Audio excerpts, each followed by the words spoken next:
The question has to do with using vacuum cups, suction cups. And there was a video, if you haven't seen it, you can find it on YouTube. It's, I think it's funny. Search for Chris Atkinson. It's on his channel. I think it's called Paradigm Shift: Suction Cups, something like that. Anyway, it's easy enough to find. I do seem to be not aligned with most robotics researchers I'm fond of suction cups.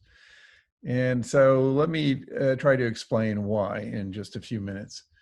The first thing I'll note is that if you look at research, if you just read research papers in robotic manipulation and gripper design and so forth, you might not even realize that suction cups exist. There's not a lot of work on it.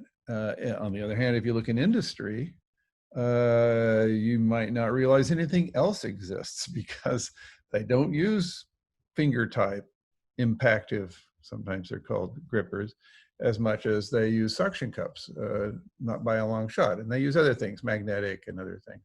So the finger type grippers that are favored by researchers are not favored in practice. And why is that? Well, you think about it, a suction cup is really small and light, and it's fast and inexpensive, and there's other things about it.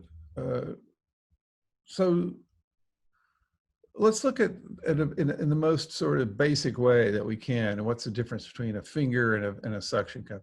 So if you have a finger, basically you're going to, it can apply forces in reaction to contact, right? And the forces are always along the outward pointing normals. The suction cup can suck. That's the whole point. It can apply forces in the inward pointing direction or the outward pointing directions selectively. Okay, if you turn the vacuum on, you've got the inward pointing forces if you need them. If you turn it off, you know, that sounds like a good thing, not a bad thing. Well, and the implications of that are amazing. So, for example, let's say you got a bin full of stuff and you're looking down in this bin and you see something you want, okay? If you have a suction cup, you can just go down and you got it, right? And pull it up, probably. If you have a finger type gripper, you're gonna say, oh, okay, I see 1 point, but I need at least 2 points. I need 2 points in opposition so that I can squeeze it and pick it up. Now, maybe you can do it by squeezing the surface and making 2 points in opposition. But a lot of times people want to surround it, right? And that means you have to find the other. That takes time. It's not at all obvious how you're going to do that.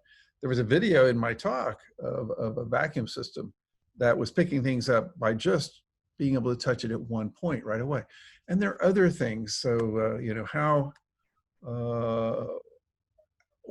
wide a range of objects you can pick up is a big deal, and vacuum grippers can typically pick up a wider range of things because you don't have to worry about the dimensions of the thing, right? You don't have to be able to stretch wide enough to pick up the big things. And so anyway, there's a lot of reasons why I think we should be doing more research. We should be thinking more creatively about how to use vacuum, perhaps in concert with other mechanisms.